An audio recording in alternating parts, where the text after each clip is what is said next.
They cannot remember it. The years before age 5 may be fragments, flashes, sensations that feel real but have no context, but they cannot remember the trauma. Cannot remember the moment their nervous system learned that the world is dangerous, that people leave, that love hurts, that they are too much or not enough. They have no conscious memory of the events that shaped them, no narrative they can point to and say, "This is why I am this way." And because they cannot remember, they believe it did not happen, or if it happened, it does not matter. The past is past. They are adults now. They should be over it. But they are not over it. They are living it, every single day, in every relationship that fails the same way, in every job they sabotage, in every pattern they repeat while swearing this time will be different. The childhood they cannot remember is running their adult life from the unconscious, from the body, from the shadows of memory that exist as feeling rather than thought. And until they understand this, until they see how the past they do not remember is controlling the present they cannot escape, they will keep repeating, keep suffering, keep wondering why they cannot break free. Carl Jung discovered something that changes everything about how we understand behavior and healing. He found that the most powerful influences on our adult lives are not the traumas we remember. They are the ones we do not. The events that happened before we had language to process them, before we had conscious memory to store them, before we had the cognitive capacity to understand what was happening. These preverbal traumas, these early experiences of neglect, abandonment, terror, or violation, they do not go into conscious memory. They go into the body, into the nervous system, into what Jung called the personal unconscious. And they operate from there, silently, automatically, controlling our reactions, our relationships, our entire lives without our awareness. Because we cannot remember them, we cannot question them. We cannot say, this reaction is disproportionate to the current situation because it is actually about something that happened when I was 2. We just react and call it our personality, our nature, who we are. When it is actually who we became in response to trauma, we cannot consciously access. This is why they struggle in relationships without knowing why they panic when partners get too close, why they rage at minor rejections, why they cannot trust even when given no reason to distrust, why they feel fundamentally unlovable even when they are loved. It is not about the present, it is about the past they cannot remember. The infant who was left to cry too long, the toddler who witnessed violence, the preschooler who absorbed parental depression, the child whose needs were ignored or whose boundaries were violated. These experiences happening before explicit memory forms create implicit memories, somatic memories, body memories, that control behavior without conscious awareness, and they live their adult lives enslaved to patterns installed by trauma they cannot remember, cannot name, cannot escape, because you cannot heal what you cannot see, and they cannot see it. Because it exists in the pre-verbal darkness where consciousness cannot reach. Today they are going to see the 4 ways forgotten childhood trauma controls their adult life. The attachment terror that makes intimacy unbearable. The shame core that makes them feel fundamentally defective. The hypervigilance that keeps them in constant survival mode. And the self-abandonment that makes them disappear in relationships. Look at these 4 patterns, not with the demand to remember what caused them, because they may never remember. The trauma may be too early, too deep, too protected by the psyche, but they can recognize the patterns, can see how their adult behavior is disproportionate to their adult experience, can understand that what they are reacting to is not what is happening now, but what happened then. In the childhood they cannot remember, but that is running their life anyway. Jung taught that we do not need to remember every trauma to heal it. We need to see its effects, to recognize the patterns, to understand that our reactions are not about now, they are echoes of then. And once we see that clearly, we can begin to respond to the present instead of reacting to a past we do not remember but still live. Make your choice. Which pattern do they see in themselves? And then stay, because what comes next will not recover lost memories. It will show them how those memories, lost or not, are controlling them now, how the childhood they cannot remember has written the script for their adult life, and how to finally stop following that script, not by remembering, but by recognizing, by seeing the pattern, by understanding that they are not broken. They are responding brilliantly to a danger that is no longer present. And once they see that, they can choose differently, can respond to the safe present instead of reacting to the dangerous past, can finally live their adult life instead of reliving their forgotten childhood. If they recognize the attachment terror, the overwhelming panic that floods them when relationships get close, they have revealed the forgotten childhood pattern that is destroying their capacity for intimacy.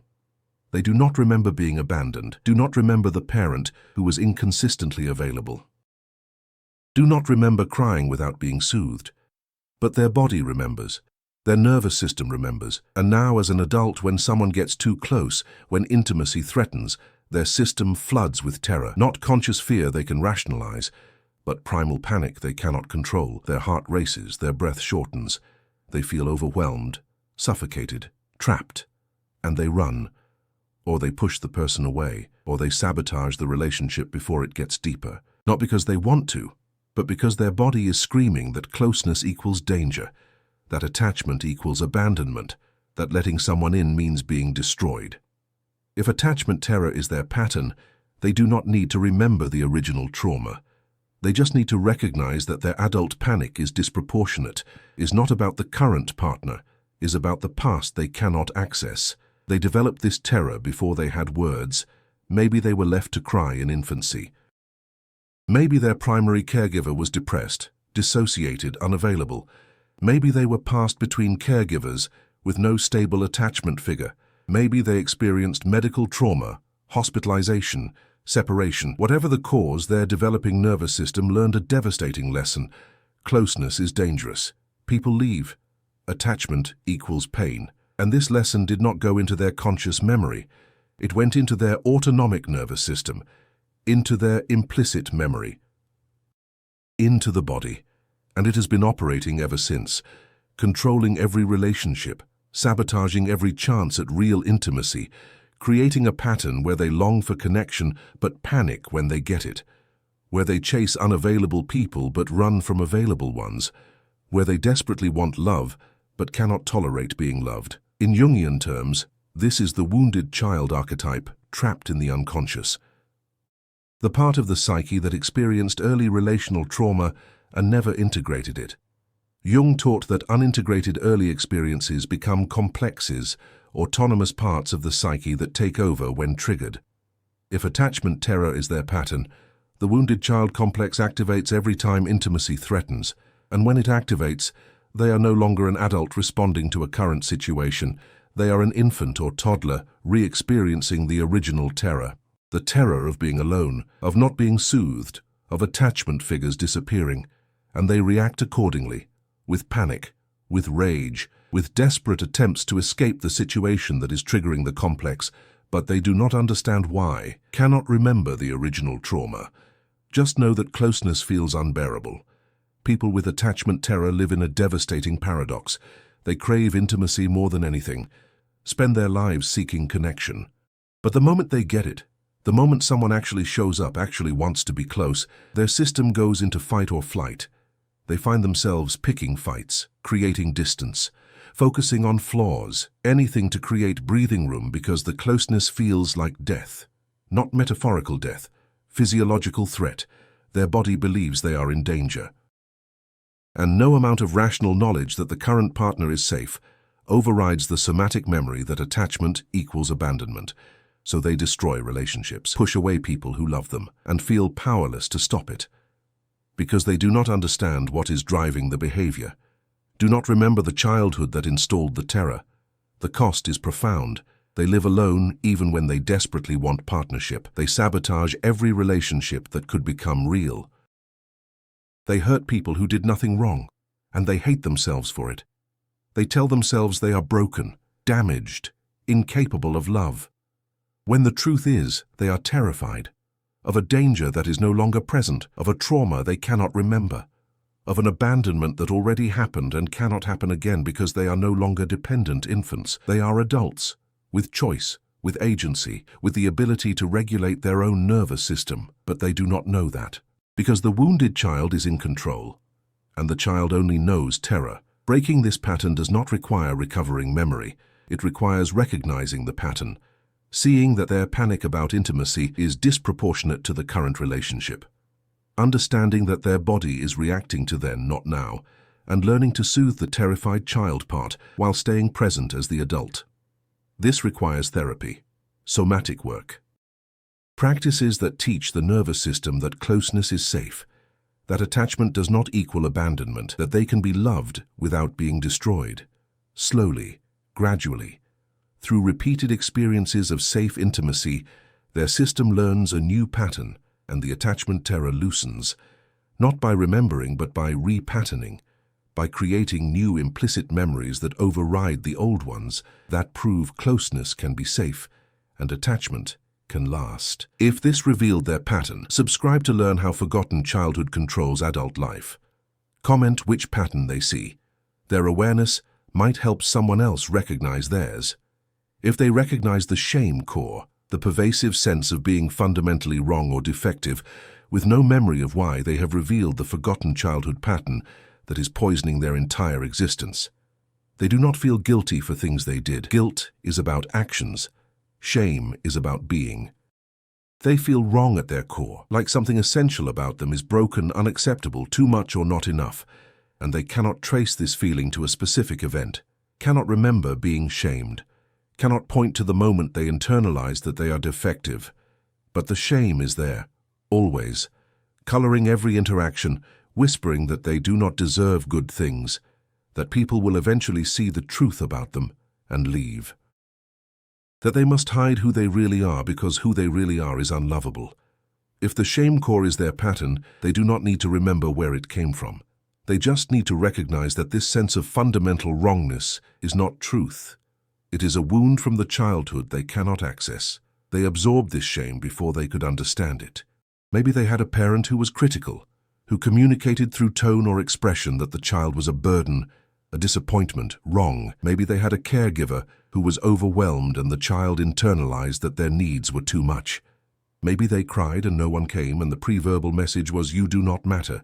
Maybe there was abuse and the child's psyche, unable to comprehend that the adult was wrong, concluded that they must be bad to deserve such treatment. Or maybe they were simply sensitive in an environment that valued toughness, emotional in a family that suppressed feelings, and they learned that who they are is unacceptable. Whatever the source, the shame went deep, deeper than memory, into the core of their developing sense of self, and it has been there ever since, not as a memory they can challenge, but as an assumed truth about their fundamental nature.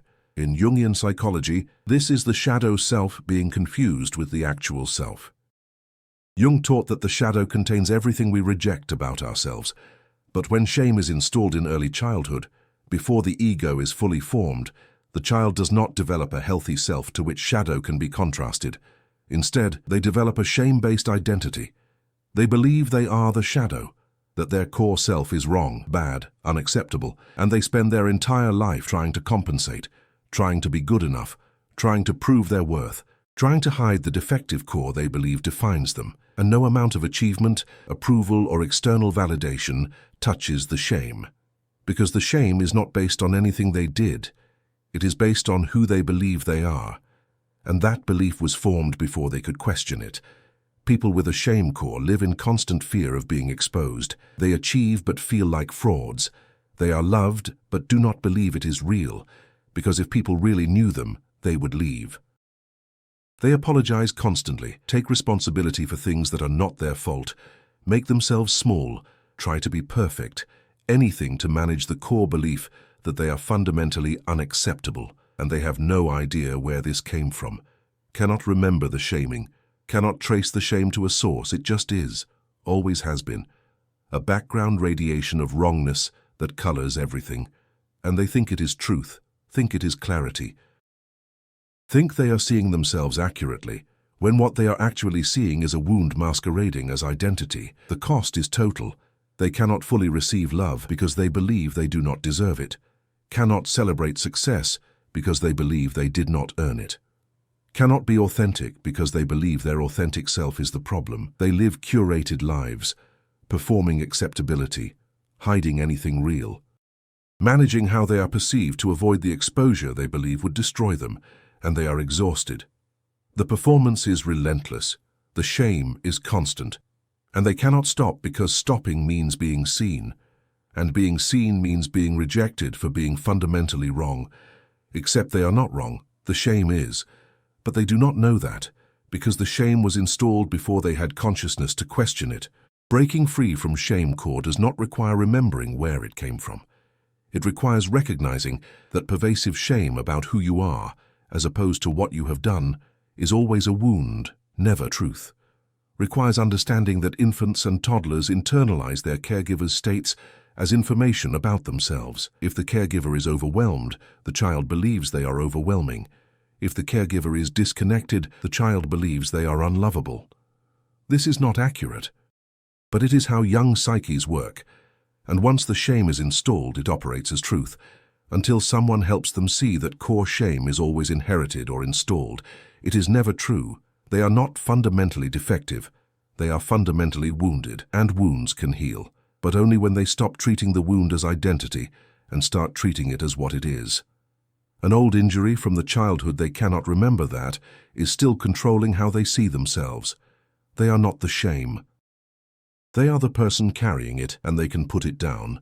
If they recognize the hypervigilance, the constant scanning for danger, the inability to relax, the sense that catastrophe is always imminent, even when life is objectively safe, they have revealed the forgotten childhood pattern that is keeping them in perpetual survival mode. They do not remember the original threat, do not remember the environment that taught their nervous system that safety is an illusion. Do not remember the moment their body learned to never let its guard down, but their system remembers. And now, as an adult in a relatively safe life, they cannot turn off the alarm, cannot relax, cannot trust that things are okay even when they demonstrably are. Their body is constantly braced, their mind constantly scanning, their nervous system stuck in a state of hyper-arousal that exhausts them but feels non-negotiable, because to their system, relaxing equals danger. Letting their guard down equals destruction. If hypervigilance is their pattern, they do not need to remember the original threat. They need to recognize that their system is responding to a danger that is no longer present. They developed this hypervigilance in response to an unsafe childhood. Maybe there was violence in the home. Maybe a caregiver was unpredictable, loving one moment and raging the next. Maybe there was neglect, and the child learned to monitor the environment constantly to get needs met. Maybe there was chaos, addiction, mental illness. Maybe the threat was not overt, but the child was highly sensitive and absorbed ambient stress. Whatever the cause, their developing nervous system concluded that survival requires constant vigilance, that they must always be watching, always be ready, always anticipate the next threat. And this made sense. In that environment, hypervigilance was adaptive. It kept them safe. But the environment changed. They grew up. They left. And the hypervigilance did not. It stayed, locked in, operating as though the childhood danger is still present, even though it is not. In Jungian terms, this is the autonomic nervous system being controlled by implicit memory of threat. Jung understood that trauma lives in the body, not just the mind. And pre-verbal trauma, trauma that happened before explicit memory, creates what we now call somatic flashbacks. The body re-experiencing past danger in the present moment without conscious awareness that it is a memory. If hypervigilance is their pattern, their body is in a constant state of re-experiencing childhood threat, every moment, every day, scanning for danger that is not there, bracing for impact that is not coming. Anticipating catastrophe based not on present reality, but on past experience they cannot consciously access. And they call this anxiety, call it stress, call it just how they are, when it is actually their body being loyal to a child who needed hypervigilance to survive. People with chronic hypervigilance cannot rest. They try to relax and their system floods with anxiety. They try to meditate and their mind races. They try to sleep and they startle awake. They cannot enjoy good moments because their system is convinced the other shoe is about to drop. They cannot trust safety because their body learned that safety is temporary, that threat can emerge at any moment, that letting their guard down means being blindsided. So they stay vigilant, exhausted, burnt out from a state of activation that is supposed to be temporary, but for them has become permanent. and they do not understand why. They have safe lives, stable jobs, no current threat. But the threat is not current, it is historical. And their body does not know the difference. The cost is profound. They cannot be present, cannot enjoy relationships because they are always monitoring for signs the person will leave, hurt them, betray them. Cannot celebrate success because they are waiting for failure. Cannot experience peace because their system believes peace is dangerous, that relaxing means missing the warning signs of the next threat. So they live in chronic stress. And chronic stress creates illness, autoimmune disease, digestive issues, chronic pain, cardiovascular problems. Their body is destroying itself trying to protect them from danger that only exists in implicit memory, and they do not know how to stop it, because you cannot reason with a nervous system, cannot talk yourself out of a somatic flashback, cannot logic away a body memory. Breaking hypervigilance does not require remembering the original threat. It requires teaching the nervous system that the threat is over, that they are safe now, that they can let their guard down without being destroyed. This requires somatic therapy, practices that work directly with the nervous system. Polyvagal exercises, trauma-informed yoga, EMDR, somatic experiencing. Therapies that communicate with the body in the language it understands. Not words, but sensation, movement, breath. Slowly, gradually, through repeated experiences of safety, their nervous system begins to recalibrate, begins to understand that vigilance is not required 24/7, that they can have moments of rest, that relaxing will not kill them. This is slow work. The pattern is old, the groove is deep, but it is possible. To finally, after decades, teach their body what their mind already knows, that they are safe, that the danger is past, that they can finally, mercifully, rest. If they recognize the self-abandonment, the pattern where they betray their own needs, silence their own voice and disappear into whoever others need them to be, they have revealed the forgotten childhood pattern that is erasing them from their own life.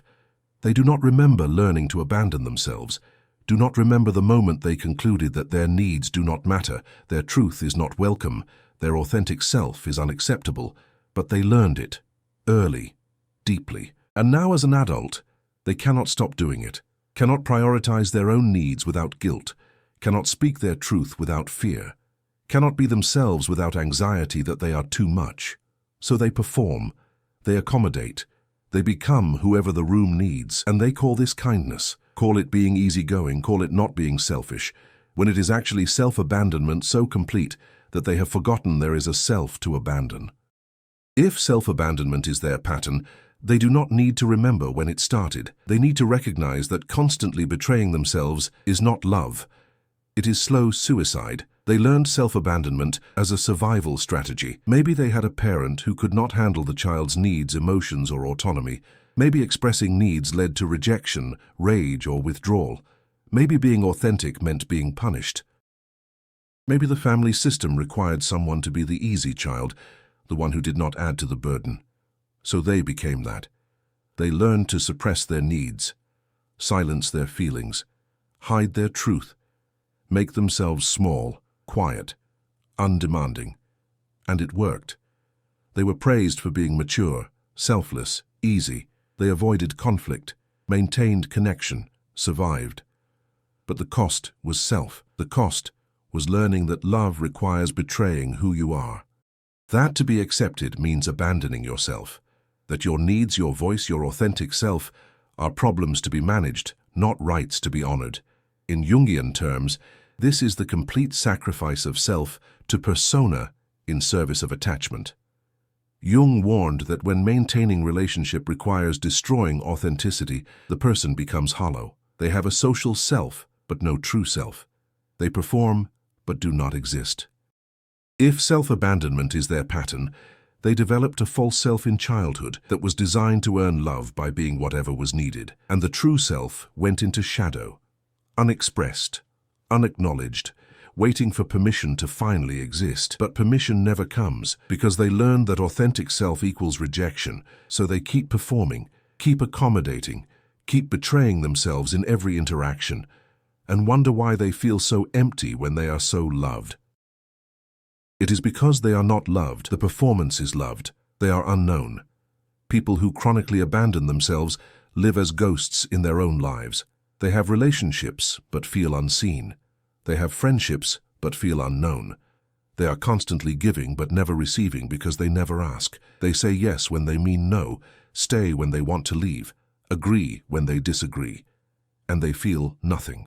Or they feel resentment that has nowhere to go because they never set boundaries that would prevent the violation. They watch their life happen to them instead of directing it, make choices based on what others want, build a life designed by committee, and wake up decades later wondering who they are beneath all the accommodation. And the terrifying answer is they do not know, because they abandoned themselves so early and so completely that they never developed a self to know. The cost is total erasure. They do not know what they want because they never ask.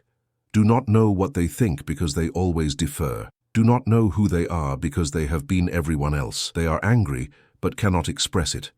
Sad but cannot show it. Tired but cannot rest because resting means not meeting others' needs.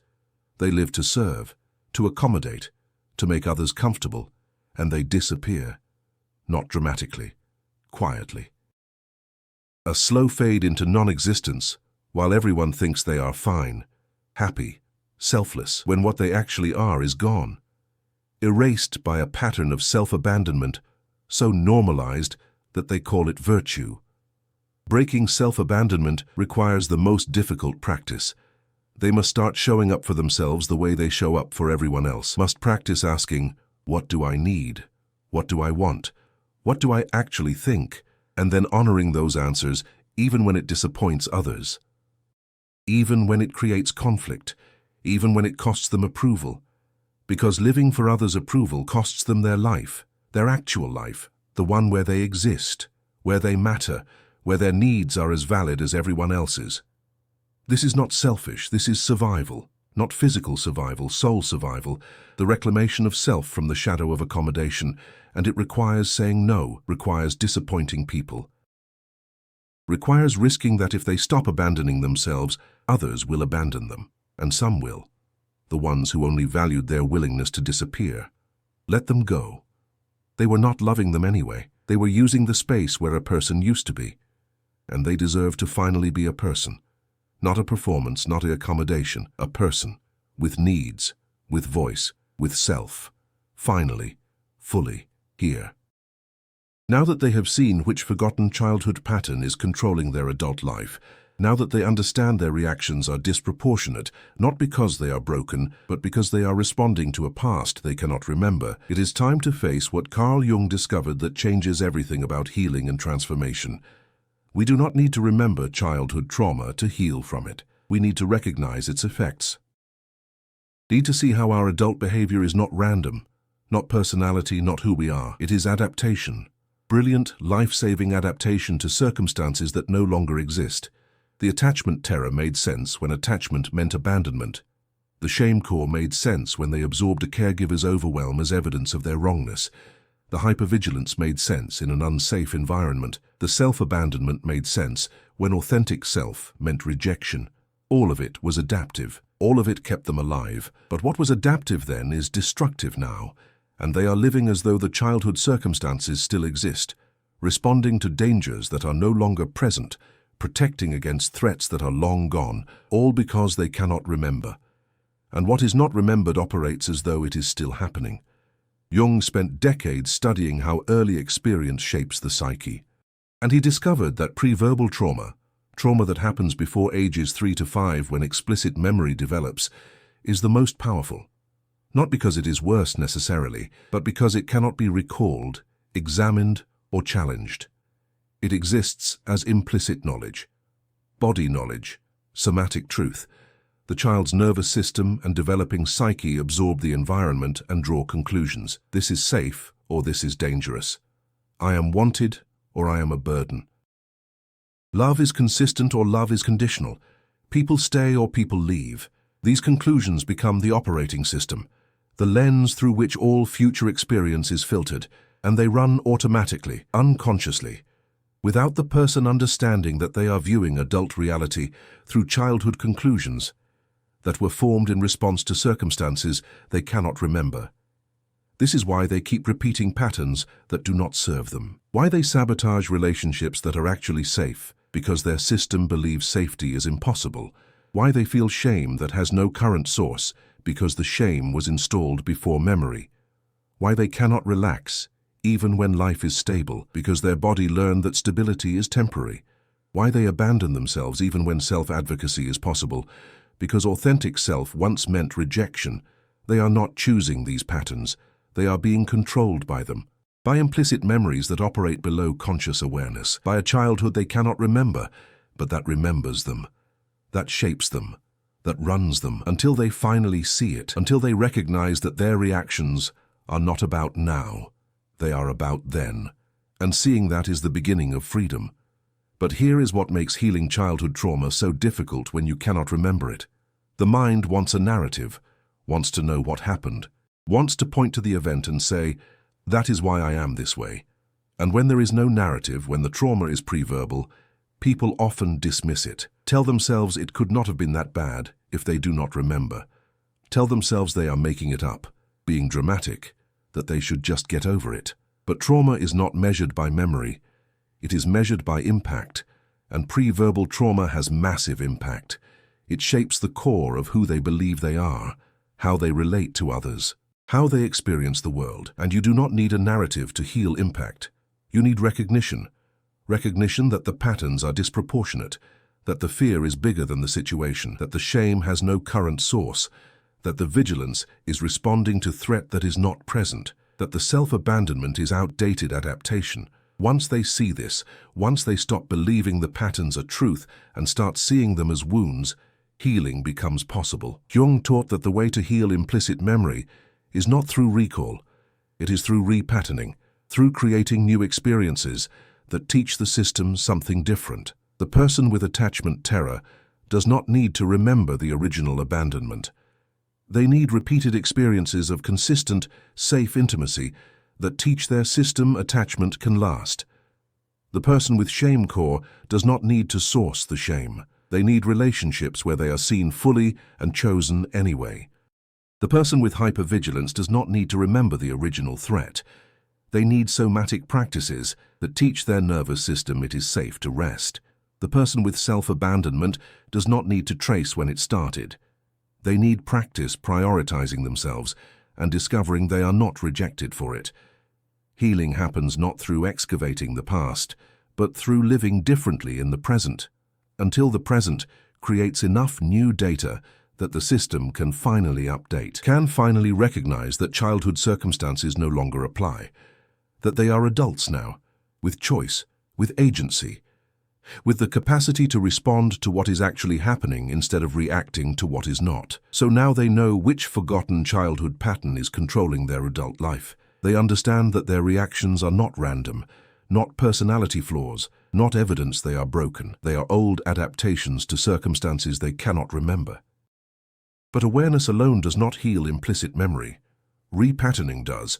They must create new experiences that teach their nervous system what their conscious mind already knows, that they are adults now, that the childhood dangers no longer exist, that they can respond differently.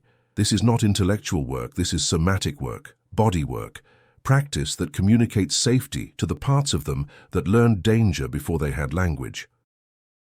Here is how they actually begin to heal the childhood they cannot remember. If attachment terror is their pattern, their practice is staying in safe intimacy when their system wants to flee. This requires finding someone, a therapist, a partner, a friend, who can hold space for their terror without taking it personally, and then practicing staying. When intimacy triggers panic, when closeness feels unbearable, instead of running or pushing away, they pause. They notice the terror. They name it. This is not about you, this is old fear. And they stay. They breathe. They let their system feel the panic while experiencing that staying does not lead to abandonment or annihilation.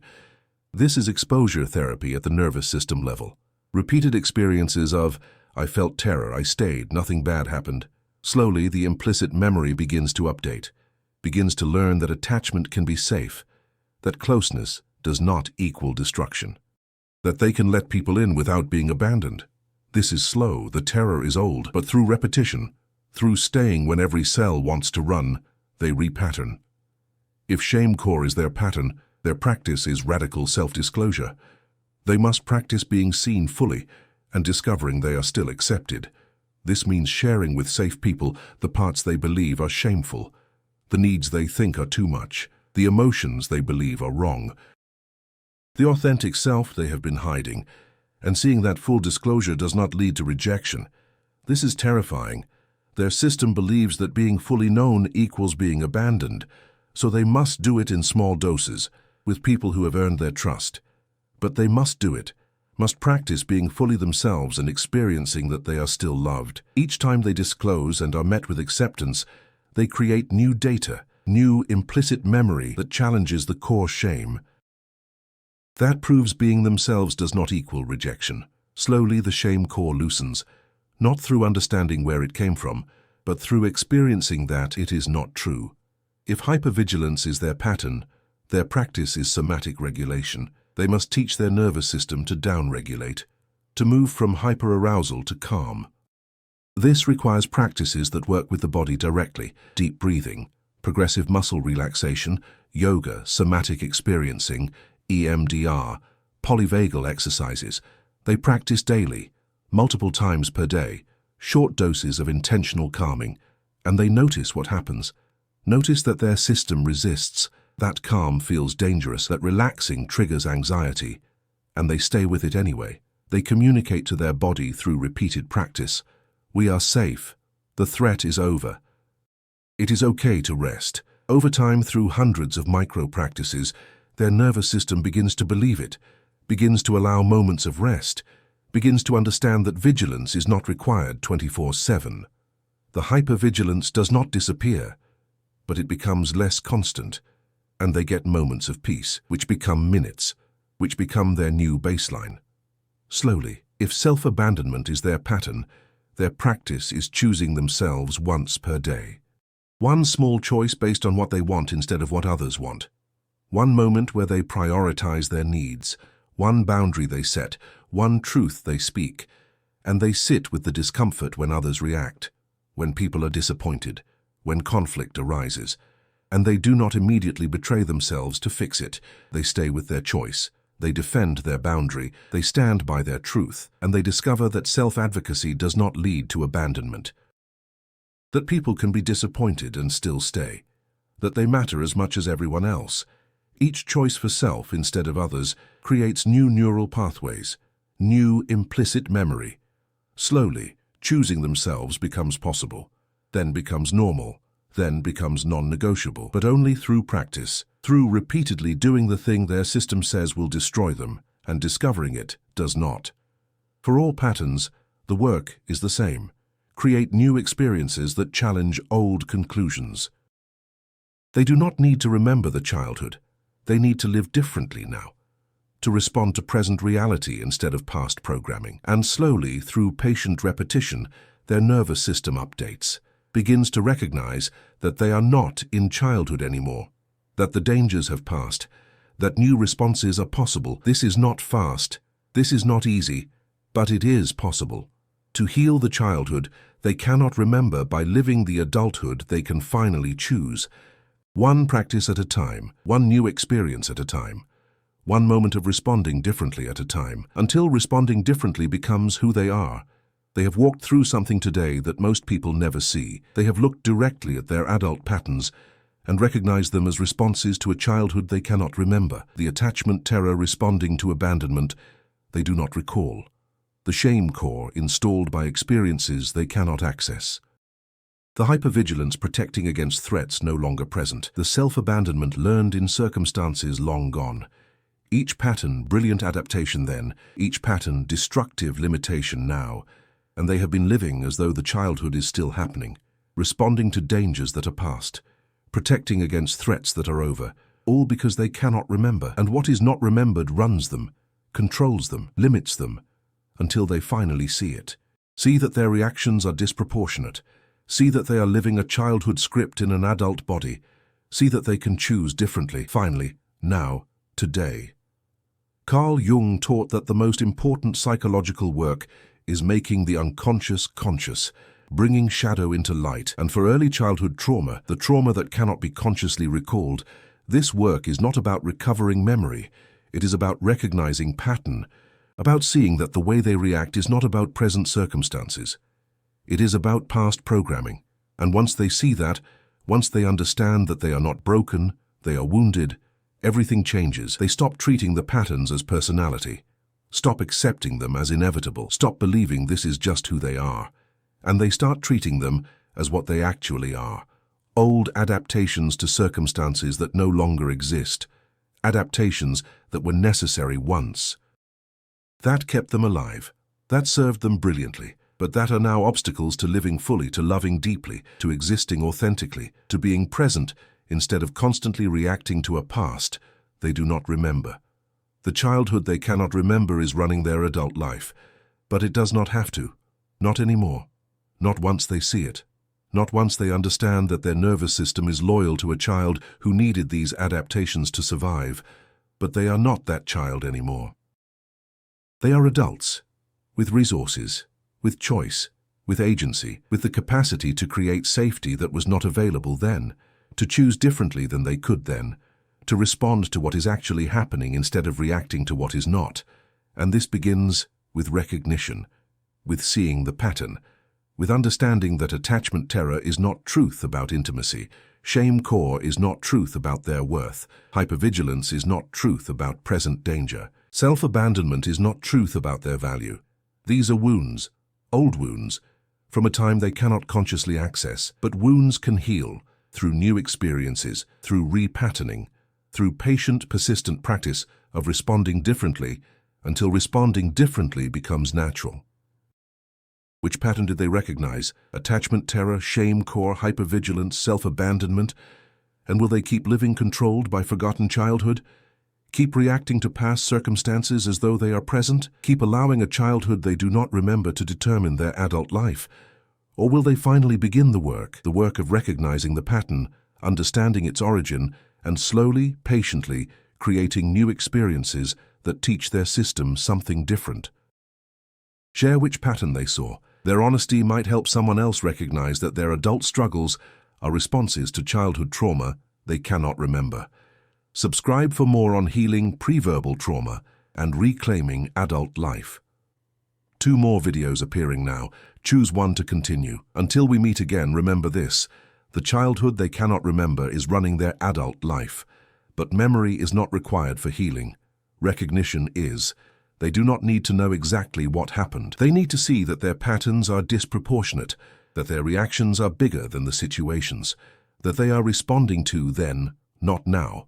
And once they see that clearly, healing becomes possible, not through excavating the past, but through living differently in the present, through creating new experiences that challenge old conclusions, through teaching their nervous system that childhood circumstances no longer apply, that they are safe now, that they can attach without being abandoned, that they are not fundamentally wrong, that they can rest without disaster, that they matter as much as everyone else.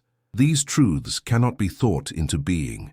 They must be experienced over and over, until the body believes them, until the nervous system updates, until the implicit memories that controlled them finally, mercifully, release. The childhood they cannot remember does not have to run their adult life anymore, not once they see it.